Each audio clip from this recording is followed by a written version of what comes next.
Hi, Veronica. I got your question about keeping attendance in the Blackboard Grade Center, and there isn't a really ideal way of doing it. It can be done, and perhaps that's what we spoke about in our appointment. But here are a couple options for you. So I'm just in a demo course here in a full grade center, and you can see over here on the right, I created this column with a date in it, and this is a text column, so it allows me to write anything I want into the field for the student. And I think it would be the preferable to just write something for the students who are absent. I think that would probably be a time saver. So that's what I started doing. I just started tracking, like, a couple students here who were maybe absent on the February 16th class. So whatever, I just chose some random dates. And then you could do the same thing. So February 18th comes around, and you could go in and you would just click here. And if this student was absent, oh, yes, it is complaining here. So let's go and see why it's complaining. I'm going to go in here and say edit column information. It's complaining because I've set it to be complete or incomplete.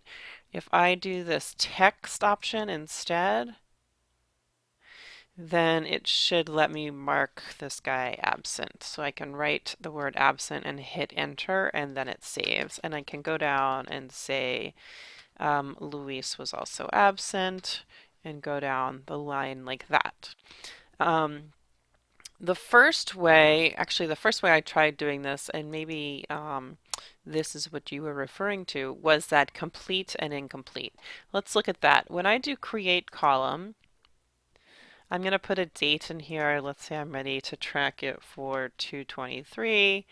If I were to put complete and incomplete and then my 0 points, since I'm not tracking points here,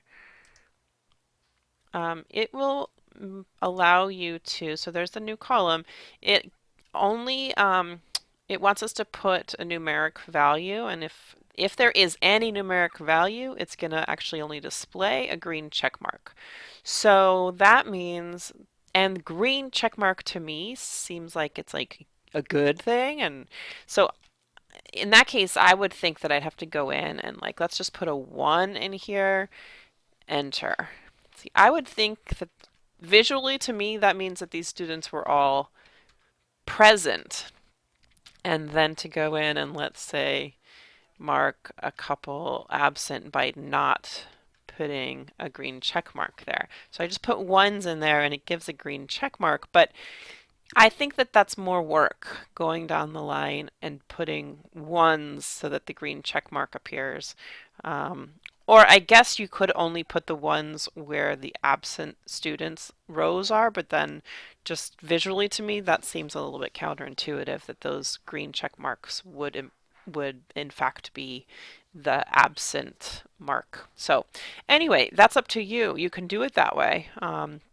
You can do it the way as a text column so that it would just allow you to, or you can just write, ABS for absent, whatever way saves you the most time.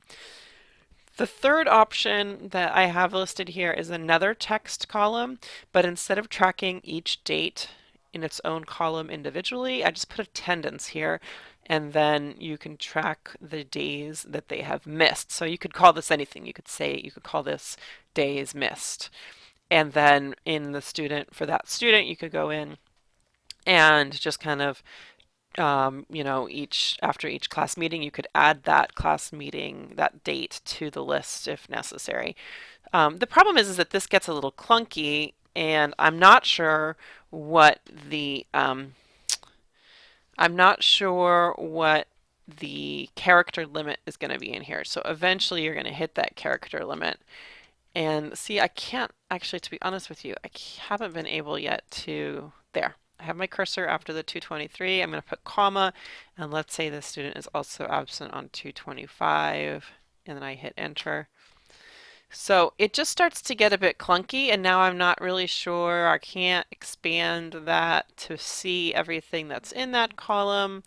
Well, I guess there it's displaying it in the little tooltip that displayed there. So it's up to you. This is an option. It's not as clean. I prefer the first option of just having, marking as a text the students who were absent for that day. Of course, that is going to mean a lot of columns in your grade center. I understand that one column for each date is also going to get bulky. So this is why I say there's no ideal solution.